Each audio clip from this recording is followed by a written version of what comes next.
Salut, c'est Luc, bienvenue dans cette nouvelle vidéo. Aujourd'hui, je vais vous parler de la rédaction d'un support, que ce soit pour une formation, une réunion ou éventuellement pour une présentation lors d'un colloque ou d'un séminaire. Pour une raison simple, c'est qu'en fonction de ce que l'on va mettre sur le support, que ce soit du texte, des images ou des vidéos, en fonction des commentaires que l'on va apporter, l'intégration des informations va se répartir sous forme de pourcentage. En sachant que, donc ça c'est empirique, ça a été déterminé il y a bien longtemps, que l'impact n'est pas le même selon que l'on utilise un ou plusieurs moyens pédagogiques pour faire intégrer une information. Donc ça se découpe de la manière suivante, donc 10% de ce que nous lisons est enregistré, 20% de ce que nous entendons est enregistré et 30% de ce que nous voyons est enregistré. Donc si vous associez deux critères, vous allez avoir 50% d'enregistrement des informations si nous voyons et nous entendons en même temps une information, 80% si nous le disons, c'est-à-dire que si on répète et qu'on on apprend un texte par exemple en le prononçant, on va avoir un taux d'enregistrement des informations à hauteur de 80% et 90% si ce que l'on dit on l'applique, c'est-à-dire que de manière kinesthésique on le pratique et on met en place ce qu'on est en train de dire. Donc vous voyez bien que cette répartition-là est de plus en plus puissante si on multiplie les canaux de communication. Alors ça va être valable si on reste essentiellement sur un support de cours en formation à deux niveaux. Parce que si on fait un cours, vous aurez deux manières de rédiger un support de cours. Vous aurez la manière que l'on va appeler statique, c'est-à-dire que vous allez afficher une image, par exemple, avec un support, et cette image ne va pas changer. Elle va rester figée, alors que vous, votre discours et vos commentaires seront différents et vont développer, je ne sais pas moi, un sujet, un thème sur, je ne sais pas moi, si on prend le tourisme par exemple, vous allez présenter un pays ou une région ou un monument et en donnant toutes les explications sur le sujet, en gardant seulement une image affichée en fond d'écran. À partir de là, vous allez avoir un taux, j'allais dire, d'enregistrement des informations à hauteur de 20%. Donc là, c'est avec un support statique. Et ça sera valable que ce soit un cours, une réunion, une présentation en séminaire ou en conférence, peu importe. Alors que si vous passez en mode synchronisé, c'est-à-dire que vous avez un support de cours qui affiche par exemple du texte ou des images de manière synchronisée avec vous, les commentaires que vous faites sur ce thème-là, à partir de là, vous allez augmenter le taux d'enregistrement des informations à hauteur de 50%. Donc c'est une manière d'optimiser, si vous voulez, en termes pédagogiques, la puissance de ce que vous dites et l'impact que ça va avoir sur ceux qui vous écoutent, parce que vous allez multiplier les chances qu'ils enregistrent ce que vous êtes en train de dire, tout simplement. Alors ça, c'est valable en ce que l'on appelle en présentiel, c'est-à-dire que si vous faites forcément un cours en salle de cours, vous êtes en présentiel, une réunion ou une présentation lors d'un séminaire ou d'une conférence, voilà, il y a des gens devant vous et ces gens-là vont vous écouter et regarder ce que vous leur proposez. Mais vous avez également le même niveau d'enregistrement des informations si vous présentez un support qui est consulté en ligne. En sachant que là aussi vous pouvez présenter un support de cours qui sera j'allais dire statique, c'est-à-dire figé avec une seule image et un commentaire qui sera différent et qui va être développé tout au long de la durée du support. Et vous aurez le même niveau de taux de pénétration d'enregistrement des informations avec ce support.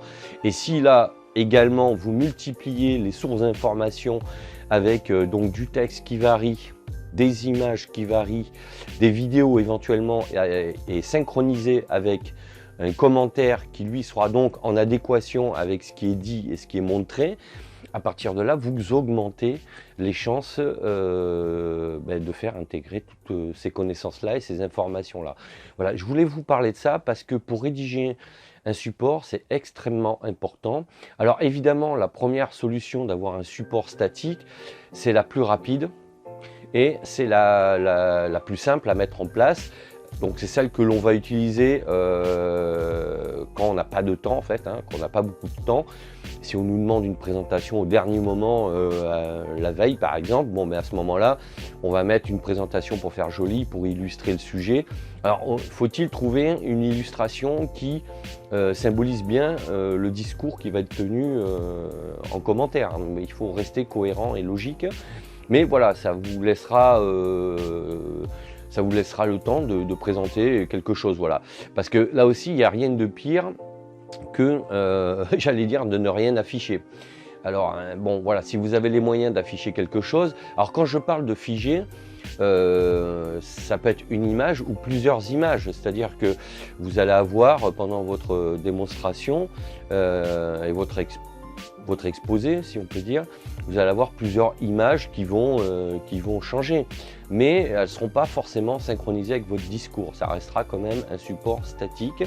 Mais ça vous permet voilà, quelque part d'afficher quelque chose et de ne pas laisser un mur blanc. Mais en revanche, si vous avez le temps et que vous voulez faire une préparation avec, qui ait un plus d'impact sur votre auditoire, ben là, il faudra multiplier les informations. En sachant que ce que vous allez afficher en texte, par exemple, même s'il y a des images à côté, ça peut être du texte qui va compléter ce que vous allez dire. Enfin, c'est plutôt vos commentaires qui vont compléter le texte qui sera affiché. Et ça aussi, c'est possible.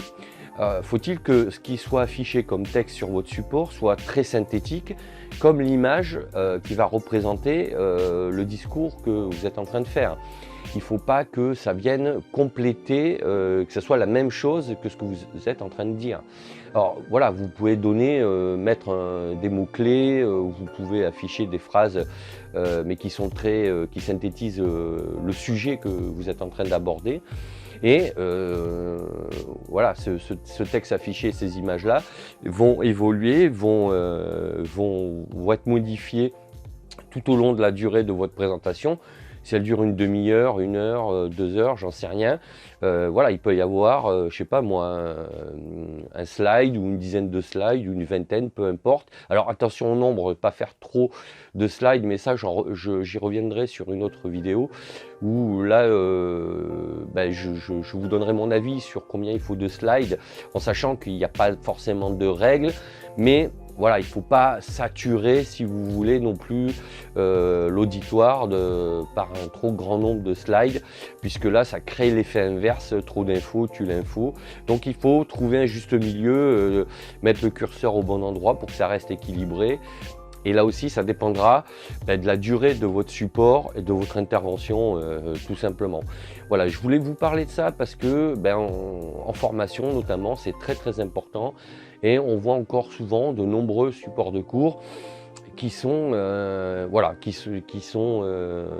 mériteraient plus d'attention, on va dire, et plus de cohérence surtout avec la prestation, la durée et le discours et le thème qui est abordé.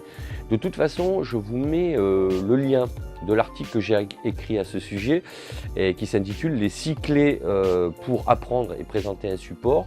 Donc si vous voulez avoir plus de détails, vous pouvez aller lire l'article. N'hésitez pas à faire des commentaires, me donner votre avis, en sachant qu'encore une fois, moi, c'est ce que j'ai appris il y a très très longtemps et que j'ai fait évoluer au fil des années et que j'ai testé sous toutes ses formes. Et après, comme je vous le dis, voilà, il n'y a pas de règle, ça dépend après aussi du formateur, du contexte, de l'environnement et de l'auditoire et de l'objectif pédagogique qui est lié à cette présentation et qui là aussi peut justifier le nombre plus ou moins important d'informations sur votre support. Donc n'hésitez pas à partager, laissez vos commentaires. Si l'article vous a plu, n'hésitez pas à liker voilà, et à partager, en sachant que vous pouvez également télécharger gratuitement mon e-book Organiser efficacement ses tâches sur mon blog Mes documents efficaces, dont je vous mets le lien sous la vidéo. Je vous dis à très bientôt pour d'autres vidéos. Ciao ciao.